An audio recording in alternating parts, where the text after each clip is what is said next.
ہم نے کئی دن پہلے خواب دیکھا تھا، میں نے تیاری کر رکھی ہے، میں نے اٹھیاں تیار کر رکھی ہے آپ کے لیے۔ حضور نے کہا اچھا اگر تیار کر رکھی ہے تو میں اس طرح سے نہیں لوں گا بلکہ اس کی قیمت ادا کروں گا۔ حضور اکرم صلی اللہ علیہ وسلم جب ہجرت کے لیے جا رہے ہیں، ہجرت کا حکم ہوتا ہے وہ بھی اللہ رب العزت کی طرف سے، آپ کو معلوم ہے جب ہجرت کے لیے جا رہے ہیں تو اپنے بستر پہ کس کو سلائے؟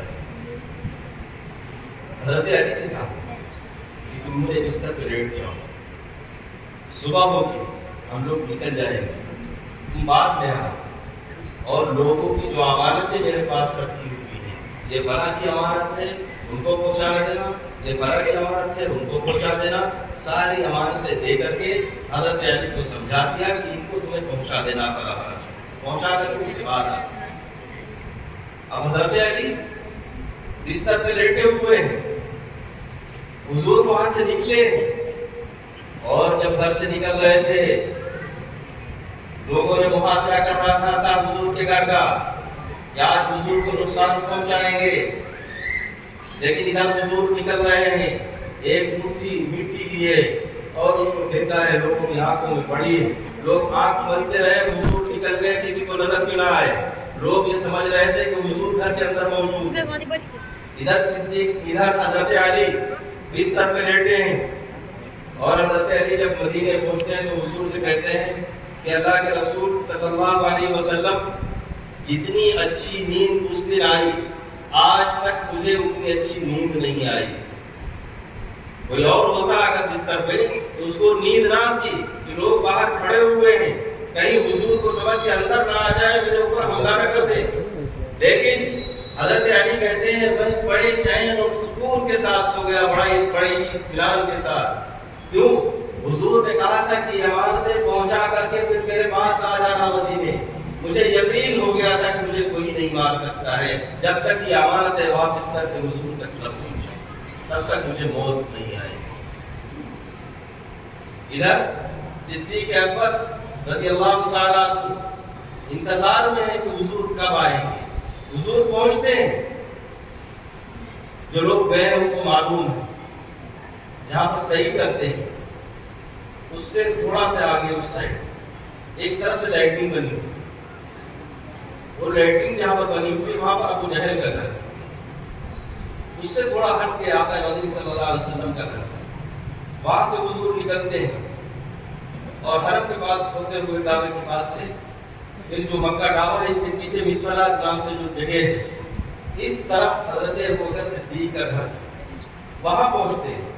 حضور رات کے سناٹے میں پہنچتے ہیں، کنڈی پر آواز جیسے کنڈی بجتی ہے، صدیق اکبر فوراً ایسا لگتا ہے جیسے دروازے میں ہی کھڑے ہوئے، دروازہ فوراً کھولا۔ حضور نے پوچھا تمہیں ڈر نہیں لگا کہ پتہ نہیں رات کے سناٹے میں کون آیا ہو کس نے کنڈی کھٹکھٹا دی، لیکن وہ حضور سے سچی محبت کرنے والے تھے، وہ سمجھ گئے فوراً کہ حضور کی یہ بجانے کا انداز ہے، حضور آئے ہوئے ہیں، فوراً دروازہ کھولا، اور اس کے بعد ہجرت ہوتی ہے۔ آپ کو معلوم ہے کہ کس طرح سے پہاڑ کے اوپر حضور اکرم صلی اللہ علیہ وسلم کو اپنے کندھوں پہ حضرت صدیق اکبر نے بٹھایا ہے اور لے کر کے چڑھے ہیں۔ جو لوگ گئے ان کو معلوم ہے کتنی اونچائی ہے، اکیلے اگر چڑھنا پڑ جائے تو اکیلے چڑھنے میں مصیبت ہو جاتی ہے۔ ادھر صدیق اکبر اکیلے نہیں بلکہ حضور اکرم صلی اللہ علیہ وسلم کو اپنے کندھوں کے اوپر بٹھا رکھا ہے اور لے کر کے جا رہے ہیں اپنے کندھے کے اوپر۔ کسی نے حضرت علی سے پوچھا، شرارتاً پوچھا کہ علی آپ یہ بتائیں کہ آپ زیادہ طاقتور ہیں یا حضرت ابوبکر صدیق؟ ہم تو یہ سمجھتے ہیں سب سے زیادہ طاقتور آپ ہیں، آپ فاتح خیبر ہیں، آپ تو بہت زیادہ طاقتور ہیں۔ تو حضرت علی نے کہا نہیں، ہم زیادہ طاقتور نہیں ہیں بلکہ طاقتور ابوبکر صدیق ہیں۔ ایک موقع تھا کہ کعبے کے اوپر کچھ تصویریں کسی نے بنانی تھی تو حضور نے مجھ سے کہا تھا کہ علی ادھر آؤ، تم بیٹھو، تمہارے اوپر ہم کھڑے ہو کر اس کو صاف کر دیں۔ تو حضور نے میرے اوپر ایک پیر رکھا تھا، میں برداشت نہیں کر پایا تھا۔ حضور سے ہم نے کہا ہم برداشت نہیں کر پائیں گے تو حضور پھر اتر گئے۔ میں ایک پیر حضور کا برداشت نہ کر سکا اور صدیق اکبر نے حضور کو اپنے کاندھوں پر بٹھا کر کے اس غار تک لے کر کے گئے ہیں، یہ کوئی معمولی طاقت نہیں ہو سکتی ہے صدیق اکبر کی۔ جب میں ایک قید بھی برداشت نہ کر سکا تو مجھے طاقتور کہتے ہو؟ انہوں نے کہا اچھا تو دوسری چیز ایک اور ہے، اس علم میں تو آپ سب سے زیادہ ہیں، آپ کو بابو علم کہا گیا ہے، علم کا آپ دروازہ ہے، حضور مدینۃ العلم ہے۔ اب بھی حضرت علی نے فرمایا تم کو نہیں معلوم امام کس کو بنایا جاتا ہے؟ تم میں سب سے زیادہ متقی، سب سے زیادہ علم رکھنے والا جو وہ اسی کو امام بنایا جاتا ہے۔ اور حضور نے کس کو امام بنایا؟ حضور کی موجودگی میں حضور یہاں پر آئے، حضور کے سامنے صدیق اکبر نمازیں پڑھا رہے ہیں، کوئی اور نماز کے لیے کھڑا ہوا، ایک موقع ہے کہ حضرت عمر کھڑے ہو گئے، نماز کا انتظار کر رہے تھے، حضور نہیں آئے، حضرت عمر کھڑے ہو گئے نماز پڑھانے کے لیے۔ لوگوں نے کہا، جب حضرت عمر نے اللہ اکبر کہا، نیت باندھی، حضور اندر تھے، طبیعت زیادہ خراب تھی، جب آواز سنی تو دیکھا صدیق اکبر کی آواز نہیں ہے، حضور نے فوراً پردہ ہٹایا اور وہیں سے آواز دی کہ نہیں نہیں نماز نہیں ہوگی، صدیق اکبر موجود ہیں، صدیق اکبر کو امام بنایا جائے۔ ٹھیک ہے تم مراد رسول ہو، حضور نے دعائیں کی ہیں حضرت عمر کے لیے، حضرت عمر کو ماننا ہے اللہ رب العزت سے، وہ بات ٹھیک ہے، لیکن صدیق اکبر نماز پڑھائیں گے۔ حضور نے صدیق اکبر کو آگے کیا ہے، صدیق اکبر نے نماز پڑھائی ہے۔ صرف ایک موقع نہیں ہے، لوگوں نے اسی سے کئی چیزیں روکی ہیں، یعنی دشمنان دین، دشمنان اسلام اسی سے کہتے ہیں کہ پہلا حق حضرت علی کا تھا کہ ان کو خلیفہ بنایا جاتا۔ کیوں؟ بستر پہ حضرت علی کو لٹایا تھا، حضور کو بھروسہ تھا حضرت علی کے اوپر، اسی لیے تو امانت حضور نے حضرت علی کے حوالے کی تھی، لہذا جس کے اوپر بھروسہ کیا جائے اس کو نائب بنانا چاہیے۔ حضور نے نائب اپنے بستر پہ حضرت علی کو بنایا تھا، اس لیے ان کا پہلا نمبر ہے۔ آپ نے سن رکھا ہوگا کچھ قوالیاں چلتی ہیں، دمادم مست کلندر اور علی کا پہلا نمبر کہتے ہیں، آپ نے سن رکھا ہوگا۔ حقیقت یہ ہے یہ جھوٹ ہے، غلط ہے، یہ بنایا گیا ہے، وہی افسانہ بنانے والے جس نے ایک شہادت کا افسانہ بنایا ہے کہ پوری دنیا اسی میں لگی ہوئی ہے، یہ سمجھتا ہے دنیا کا ہر ایک انسان یہ غمی کا مہینہ آ گیا، ایک شہادت ہوئی تھی، لوگ تب سے آج تک رو رہے ہیں، اور اب اگر ہم شہید ہو گئے تو پتہ نہیں ہماری نسلیں کب تک روئے۔ شہادت کے جذبے سے دور ہٹایا جاتا ہے۔ میرے دوستوں اور بزرگوں، شہادت کا جذبہ ہر ایک مسلمان کے اندر، ہر ایک ایمان والے کے اندر ہونا چاہیے۔ آقا مدنی صلی اللہ علیہ وسلم نے فرمایا کہ اس وقت تک وہ سچا مومن نہیں ہو سکتا ہے جب تک اس کے دل کے اندر شہادت کی آرزو اور تمنا نہ ہو۔ میرے دوستوں اور بزرگوں، ہر مسلمان کے اندر آرزو اور تمنا ہونا چاہیے۔ شہادت کی تمنا جب ہوگی تو آپ موت سے ڈریں گے نہیں، موت سے گھبرائیں گے نہیں، تب وہی ہوگا جیسے 313 صحابہ اکرام تھے، 1000 کا لشکر تھا، ساد و سامان کے ساتھ تھا، نہتے تھے مسلمان، اور 313 تھے، ہتھیار بھی نہیں تھے صحیح، لیکن ان کے مقابلے پر ڈٹ گئے۔ کیوں؟ ان کو موت سے ڈر نہیں تھا، ان کو موت سے گھبراہٹ نہیں تھی، یہ شہادت کی تمنا لے کر کے آئے تھے، یہ شہید ہونا چاہتے تھے، اسی لیے رب العالمین نے ان کو فتح عطا فرمائی تھی، اور وہ ہزاروں کا لشکر تھا، اللہ نے ان کو شکست عطا فرمائی تھی۔ آج ہمیں بھی ضرورت ہے ہمارے جذبات وہی ہوں، ہمارے احساسات وہی ہوں جو صحابہ کرام نے سکھائے ہیں، صحابہ کرام نے بتائے ہیں، ہم اسی طرح سے حضور سے محبت کرنے والے ہوں جس طرح سے حضرت صدیق اکبر نے حضور سے محبت کی ہے۔ آپ کو معلوم ہے ایک موقع نہیں ہے، اور سارے ایسے مواقع ہیں حضور کے ساتھ ساتھ صدیق اکبر ہے، اور ہر جگہ اپنے آپ کو نچھاور کرنے کے لیے تیار ہے صدیق اکبر، یہاں تک کہ غار میں گئے ہیں، وہاں بھی آپ کو معلوم ہے غار کے اندر پہلے صدیق اکبر گئے، اور جانے کے بعد آپ نے اپنی پگڑی اتاری ہے، جو اس میں سوراخ تھے ان کو صاف کر کے اس کے اندر لگایا ہے، پورے غار کو صاف کیا ہے، اور صاف کرنے کے بعد جب لگایا ہے سارے سوراخوں میں کم پڑا ہے تو اپنے کھردے کو بھی پھاڑا ہے، اس کو بھی سوراخ کے اندر لگایا ہے، پھر بھی خالی رہا، وہ اپنے پیر کو وہاں پر رکھ دیا ہے۔ اس کے بعد حضور سے کہا ہے کہ آقا وفات اندر تشریف لے آئے، کیوں اندر خود صدیق اکبر گئے ہیں، یا اندر اگر کوئی سانپ ہو، کوئی ڈسنے والی چیز ہو، کوئی چیز اگر موجود ہو، پہلے صدیق اکبر اس کو دیکھ لے، صدیق اکبر کے اوپر وہ گیت جائے، حضور اندر نہ جانے پائے۔ حضور آگے بڑھے تھے، حضور نے کہا تھا ہم اندر جائیں، صدیق اکبر نے روک دیا، نہیں حضور پہلے ہم کو جانے دو، ہم دیکھ لیں، پھر آپ اندر تشریف لانا۔ پھر حضور گئے ہیں، حضور نے حضرت صدیق اکبر کی ران کو اپنا بستر بنایا ہے۔ جو لوگ یہ کہتے ہیں کہ حضرت علی کو حضور نے اپنے بستر پر لٹا کر کے بھروسہ کیا ہے، حضور نے حضرت صدیق اکبر کے اوپر کس انداز سے بھروسہ کیا ہے کہ رات کے سناٹے میں جا رہے ہیں، اور پھر جا کر کے حضور نے خود صدیق اکبر کی گود کو اپنا بستر بنایا ہے، جس کے اوپر قرآن نازل ہوا ہو، شریعت نازل ہوئی ہو، سب کچھ حضور پر نازل ہوا ہے۔ حضور نے بھروسہ کیا ہے صدیق اکبر کے اوپر۔ آپ کو معلوم ہے حضور اکرم صلی اللہ علیہ وسلم صدیق اکبر سے بے انتہا پیار کرتے تھے، صدیق اکبر حضور سے پیار کرتے تھے، حضور سے محبت کرتے تھے۔ آپ کو پتا ہے صدیق اکبر نے ایک موقع نہیں ہے، بہت سارے مواقع پر حضور سے بے انتہا محبت کے ثبوت لوگوں کے سامنے پیش کیے ہیں۔ پھر ایک موقع وہ بھی آتا ہے کہ جب ہجرت کر کے مدینے پہنچتے ہیں، یہاں تک کہ حضور میں شکل بھی مل رہی صدیق اکبر کی، مشابہت بالکل اسی طرح سے داڑھی، اسی طرح سے بولنے کا انداز، چلنے کا انداز وہی، کیوں حضور سے محبت کرتے تھے۔ اللہ نے وہی سلیقہ عطا فرما دیا تھا، وہی طریقہ عطا فرما دیا تھا۔ دیکھنے والا یہ سمجھتا تھا کہ شاید یہ حضور کے ڈپلیکیٹ بن گئے ہو، جس طرح سے جب مدینے پہنچتے ہیں، جا کے جس درخت کے نیچے بیٹھتے ہیں، وہاں سے لوگ استقبال سے لیے آتے ہیں کہ حضور سے ملاقات کریں، وہ آ کر کے پہلے صدیق اکبر سے مل رہے ہیں، وہ سمجھ رہے ہیں کہ شاید صحیح حضور ہے، ایک ہی جیسی شکل ہے، ایک ہی جیسا انداز ہے۔ لوگ حضرت ابوبکر صدیق سے مصافحہ کر رہے ہیں، حضرت ابوبکر صدیق سمجھ گئے کہ لوگ شاید سمجھ نہیں پائے ہیں، لوگ دھوکے میں ہیں، لوگ مجھے سمجھ رہے ہیں، اس لیے صدیق اکبر نے فوراً چادر تان لی، تان کی چادر کھڑے ہو گئے تاکہ دیکھنے والا یہ سمجھ جائے کہ یہ خادم ہے، یہ ان کے سائے کے لیے انتظام کرنے والا ہے، بلکہ اصل تو یہ ہے، نبی تو یہ ہے، یہ تو سایہ کیے کھڑا ہے، یہ تو خادم ہے۔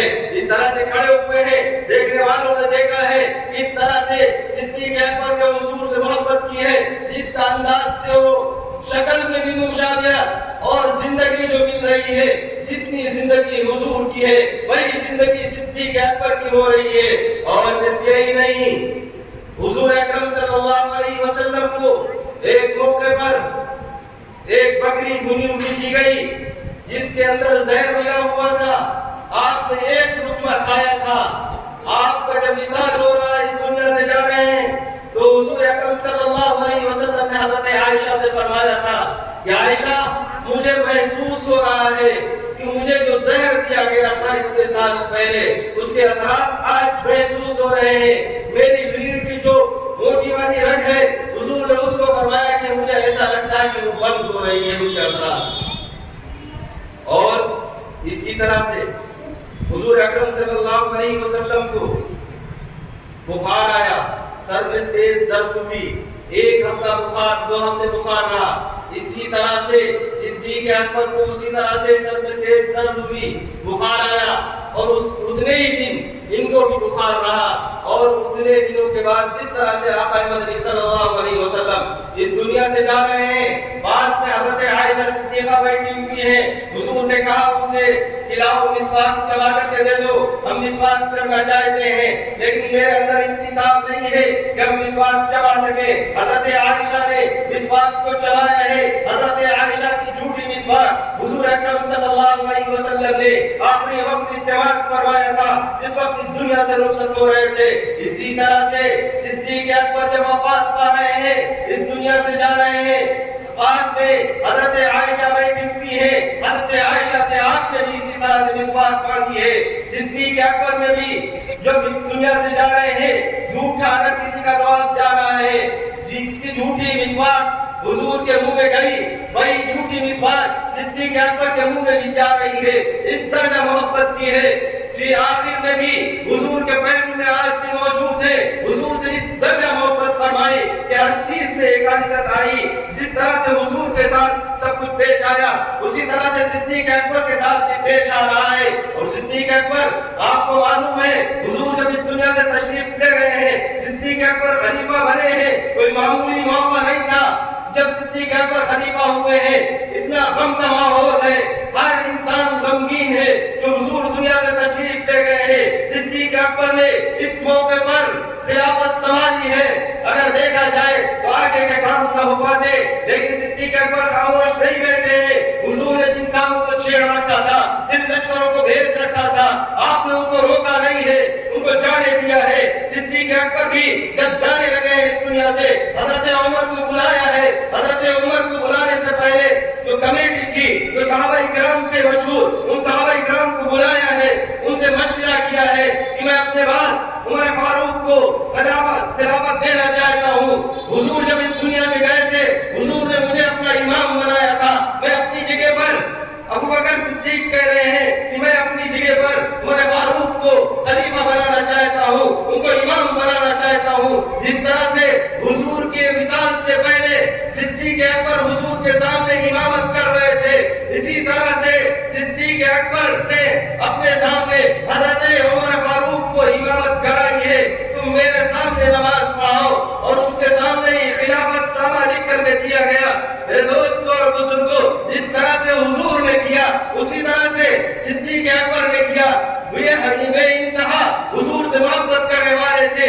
آج ہم بھی ہیں کہتے ہیں کہ ہمیں صحابہ کرام سے محبت ہے ہمیں صحابہ کرام سے عشق ہے لیکن حضور جیسا ہمارا لباس نہیں ہے. حضور کے چہرے پر داڑھی تھی ہمارے چہرے پر داڑھی نہیں ہے. اگر کوئی انسان یہ کہتا ہے تم مسلمان ہو اپنے آپ کو ایمان والا کہتے ہو اپنے آپ کو حضور سے محبت کرنے والا کہتے ہو اپنے آپ کو صحابہ کرام سے محبت کرنے والا کہتے ہو تمہارے چہرے پر داڑھی نہیں ہے صحابہ کرام کے چہروں پر داڑھیاں تھی تو کہتے ہیں بس اتنی ہی سی تو کمی ہے ورنہ ہم پکے مسلمان ہیں. پھر اگر تو کہے کہ آپ نماز نہیں پڑھتے ہو نماز کا اہتمام نہیں کرتے ہو اپنے آپ کہتے ہو کہ ہم مسلمان ہیں صحابہ کرام سے محبت کرنے والے ہیں تو شخص کہتا ہے بس اتنی ہی تو کمی ہے نماز ہی تو خالی نہیں پڑھتا ہوں ورنہ پکا مسلمان ہوں ہفتے میں ایک دن ضرور گوشت کھاتا ہوں. پھر کوئی اور کہے کہ آپ جھوٹ بولتے ہو بس اتنی ہی تو کمی ہے باقی پکا مسلمان ہوں. کوئی اگر کہے آپ گالیاں بکتے ہیں آپ قرآن کی تلاوت نہیں کرتے ہیں رمضان چل رہے ہیں آپ روزہ نہیں رکھتے ہیں آپ مسلمان ہیں بس اتنی ہی تو کمی ہے پکے مسلمان. بالکل اس طرح سے جس طرح سے ایک بار ایک گیدڑ جنگل سے باہر نکل آیا دیکھا ہوگا دیہات میں رات وغیرہ بناتے ہیں شیرہ ہوتا ہے وہ وہاں آیا اور شیرے میں گر گیا وہاں سے نکلا کہیں مور کے پر پڑے ہوئے تھے وہ چپک گئے اس نے اور لوٹ لیا پورے جسم پہ اس کے مور کے پانی پڑ گئے. اب وہ اپنے آپ کو دیکھ کر کے بڑا خوش ہو رہا ہے کہ ہم تو مور بن گئے.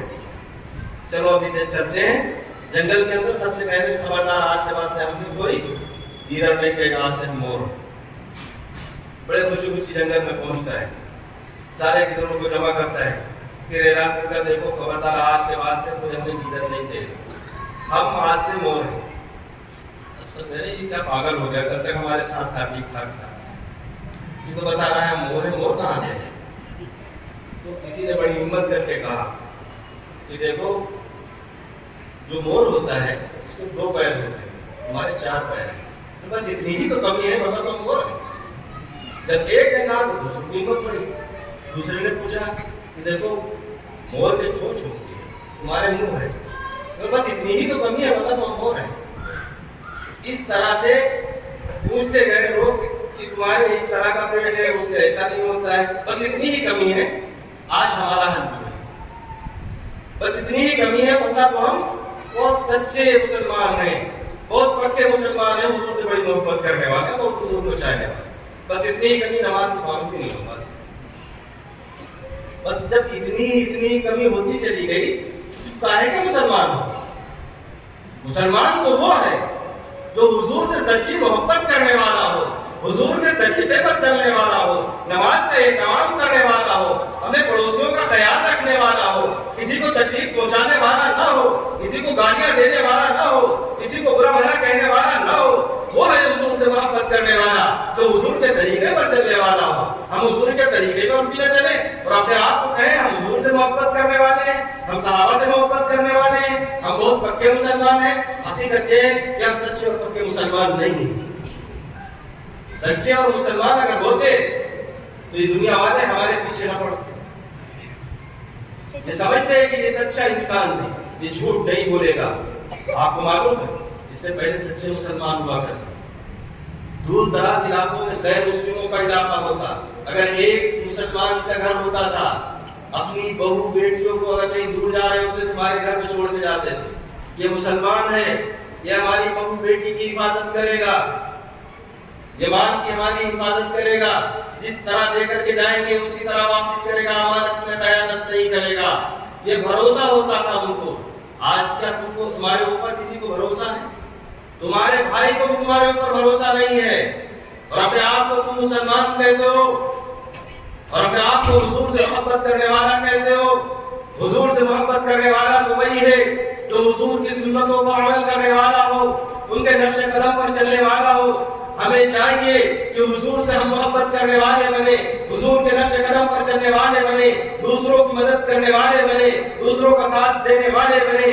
آپ نے دیکھا کہ حضرت صدیق اکبر خلیفہ ہونے کے بعد اس انداز میں رہتے تھے، یعنی دیکھنے والا یہ سمجھتا کہ یہ بادشاہ وقت نہیں ہے، یہ خلیفہ نہیں ہے۔ آج ایک مسلمان کو اگر چند روپے آ جائیں اس کے پاس، چند لاکھ کا وہ اگر مالک بن جائے تو اپنے آپ کو یہ سمجھتا ہے کہ میرے علاقے میں کوئی میرے برابر نہیں ہے، اتنا دکھاوا کرتا ہے، اور اپنے آپ کو اس کے مزاج بدل جاتے ہیں، انداز بدل جاتے ہیں، جو بات چیت کرنے کا انداز بالکل الگ ہو جاتا ہے۔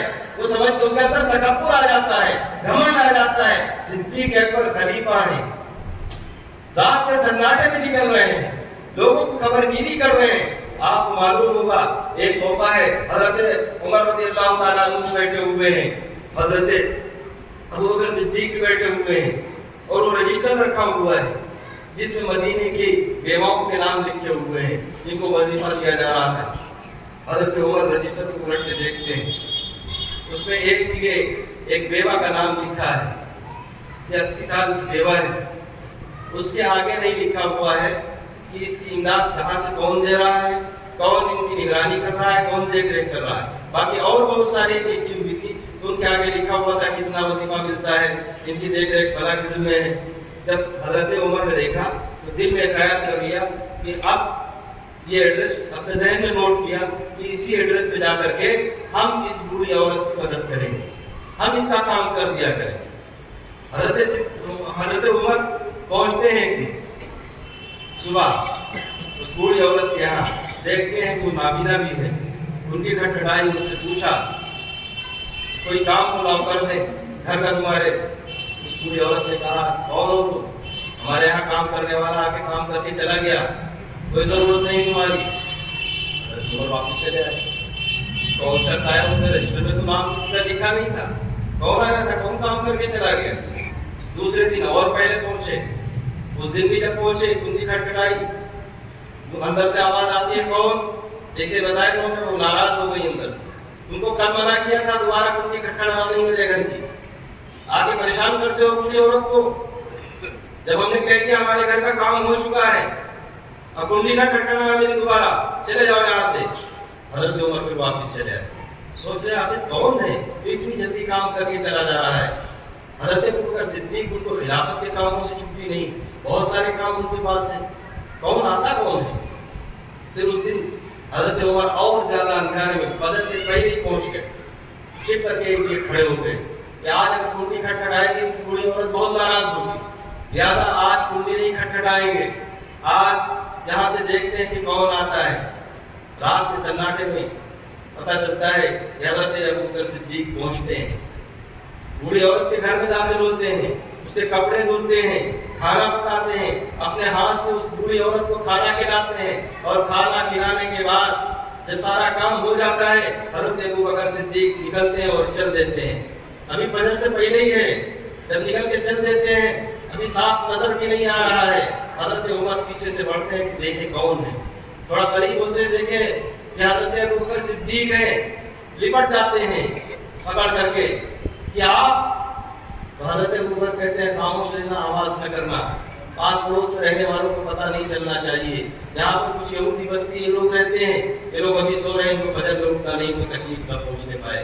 وہ صدیق اکبر اس طرح سے آ کر کے خلیفہ وقت ہیں، بادشاہ وقت ہیں، وہ آ کر کے کام کر کے جا رہے ہیں اس طرح سے۔ اور صرف یہی نہیں، آپ کو معلوم ہوگا کسی نے اطلاع دی حضرت ابوبکر صدیق کو، یہ قافلہ آیا ہوا ہے، باہر رکا ہے کوئی، تو رات میں حضرت ابوبکر صدیق گشت ویسے بھی کیا کرتے تھے، اس دن بھی اپنے غلام کو ساتھ میں لیا کہ چلو دیکھ کے آتے ہیں کون آیا ہے، کسی کی اطلاع نہیں ہوئی، کہیں ایسا نہ ہو پریشان حال لوگ ہوں۔ حضرت ابوبکر صدیق پہنچتے ہیں، دور سے دیکھتے ہیں کہ چولہا جل رہا ہے، کوئی بیٹھا پکا رہا ہے، تو رک گئے کہ شاید کھانے کا انتظام ہو رہا ہے، کافی دیر تک رکے رہے، پتا چلا کہ بچے ادھر سو رہے ہیں اور یہ آگ چل رہی ہے، ابھی تک بندی نہیں ہو رہی۔ قریب پہنچتے ہیں، پوچھتے ہیں کہ کہاں سے آئے تم لوگ؟ انہوں نے بتایا، کہنے لگے یہ کیا کر رہے ہو، کیا پک رہا ہے؟ تو حضرت ابوبکر صدیق سے اس بوڑھی عورت نے بتایا کہ میری بچیاں بھوکی ہیں، بھوک کی وجہ سے رو رہی، میرے پاس کھانے کے لیے کچھ نہیں ہے، ہم پریشان ہیں، ہم نے اس کے اندر پتھروں کو ڈال رکھا ہے، آگ جلا رکھی ہے، چمچ سے چلا رہے ہیں تاکہ کھٹ کھٹ کی آواز آئے گی، بچے سوچیں گے کہ میرے لیے کھانا پک رہا ہے، اور بچے اسی کو سوچتے سوچتے بچے سو جائیں گے، ان کو سلانے کے لیے میں یہ کر رہی ہوں۔ حضرت ابوبکر صدیق کی آنکھوں میں آنسو آ گئے۔ حضرت ابوبکر صدیق نے کہا کہ ٹھیک ہے رکو، ابھی ہم آپ کے لیے انتظام کرتے ہیں۔ آپ جاتے ہیں، جا کر کے بیت المال سے غلہ لیتے ہیں، جین وغیرہ جو ڈانڈا وغیرہ تھا، تیل وغیرہ حضرت ابوبکر صدیق سب لیتے ہیں، لے کر کے جب چلنے لگتے ہیں آپ کا خادم کہتا ہے کہ لاؤ یہ ہم ڈالتے ہیں، اتنا سارا آپ کیوں ڈال رہے ہیں؟ صدیق اکبر نے منع فرمایا کہ نہیں، کل جب میدان حشر قائم ہوگا، اس رات کے راستے میں نکلنا ہوگا، وہاں تم میرا بوجھ نہیں اٹھاؤ گے، وہاں تو ہم کو اپنا بوجھ اٹھانا پڑے گا، ہماری ذمہ داری ہے کہ ہم اس کی خبر گیری کرتے، اس کو دیکھتے، لہٰذا ہم خود لاد کر کے لے جائیں گے اپنی پیٹھ پر پہ۔ صدیق اکبر وہ سامان لاد کر کے لے کے گئے ہیں اور خود بیٹھ کر کے وہاں پر صدیق اکبر نے کھانا پکایا ہے، اور اس چولہے کے اندر صدیق اکبر پھونک رہے ہیں، اور جس طرح سے اپنے ہاں دیکھا ہوگا چولہوں کی ایک ٹکڑی ہوتی تھی، خدا معلوم وہ کون سی چیز تھی، صدیق اکبر اس سے پھونک رہے تھے اور آپ کی ڈانڈوں سے دھواں نکل رہا تھا۔ صدیق اکبر نے اس طرح سے اس کو تیار کیا ہے، جب تیار ہوا ہے صدیق اکبر نے کہا کہ اب ان بچوں کو اٹھاؤ، یہ بچے کھائیں۔ خادم نے کہا اب تو سب ہو گیا، انتظام ہو گیا، یہ کھاتے رہیں گے، آپ چلیے۔ صدیق اکبر نے کہا نہیں، ابھی نہیں جائیں گے، ان بچوں کو میں نے روتے ہوئے دیکھا ہے، ہم ان بچوں کو ہنستے ہوئے دیکھ لیں گے تب جائیں گے۔ صدیق اکبر رکے رہے ہیں، ان بچوں کو بہلاتے رہے ہیں، صدیق اکبر نے بھی اپنے ہاتھوں سے ان بچوں کو کھلایا ہے۔ اس کے بعد صدیق اکبر واپس گئے ہیں۔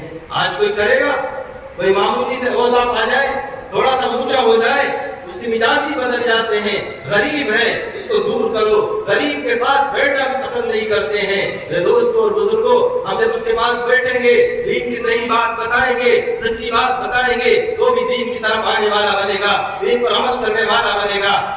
ہمیں چاہیے کہ جو مزاج حضور اکرم صلی اللہ علیہ وسلم نے صحابہ کرام کو سکھائے تھے، وہی مزاج ہمارے ہونے چاہیے، اسی کی نقل کرنے والے ہم بن جائیں گے تو ہمارے گھر کے اندر خوشیاں آئیں گی۔ جب ہم نماز کا اہتمام کرنے والے ہوں گے تو ہمارے گھر کے اندر برکتیں آئیں گی۔ شیخ عبد القادر جیلانی رحمۃ اللہ علیہ نے لکھا ہے کہ اگر کسی گلی سے بے نمازی گزر جائے تو 40 دن تک اس گلی کی برکتیں ختم کر دی جاتی ہیں۔ اگر گھر کا پردہ کھلا ہوا ہے کسی کے گھر کا، بے نمازی کی نگاہ گھر کے اندر پہنچ جائے تو تمہارے گھر کی 40 دن تک برکت ختم کر دی جاتی ہے۔ میرے دوستوں اور بزرگوں، آج کون سا ایسا گھر ہے جس کے گھر کے اندر سارے لوگ نمازی ہیں؟ آپ دیکھیں گے اپنے گھر کا اگر جائزہ لیں تو اکثر لوگ ایسے ہیں کہ باہر سے گھوم کر کے آئیں گے، دکان سے آئیں گے، آ کر کے کھایا پیا اور سو گئے، نماز کی ضرورت نہیں ہے، نہ عشاء کی نماز پڑھتے ہیں، فجر میں بھی سوتے رہتے ہیں، نماز کا اہتمام نہیں ہے۔ ہم آقا مدنی صلی اللہ علیہ وسلم کے مبارک طریقوں سے وہ جو دور اور اس کے بعد ہم یہ چاہیں کہ ہمارے گھر کے اندر برکت ہو، اللہ کی رحمتیں ہمارے گھر میں نازل ہو، ہم جو دعا مانگے وہ دعا قبول ہو جائے۔ رب العالمین نے جو چیز کام سے مطالبہ کیا ہو ہم اس پر عمل نہ کریں، ہم ان چیزوں کو نہ مانیں، اللہ نے جن چیزوں سے روکا ہے ان چیزوں سے ہم نہ رکیں، وہ چیزیں کرنے والے نہ بنیں، اور ہم یہ چاہیں کہ رب العالمین سے ہم جو مانگے، رب العالمین سے ہم جو کام کریں، رب العالمین فوراً ہماری دعاؤں کو قبول کر لے، ہمارے کام کو وہ کر دے۔ ایسا نہیں ہو سکتا ہے جب رب العالمین کے ہم ماننے والے بن جائیں گے، رب العالمین کو خوش کر لیں گے تو رب العالمین ہماری دعاؤں کو قبول فرمائیں گے، ہمارے گھروں کے اندر خوشحالیاں آئیں گی، ہمارے گھروں کے اندر برکتیں نازل ہوں گی۔ اگر ہم یہ سب چیزیں چاہتے ہیں تو ہمیں آقا مدنی صلی اللہ علیہ وسلم کی مبارک سنتوں پر عمل کرنا چاہیے۔ میرے دوستوں اور بزرگوں،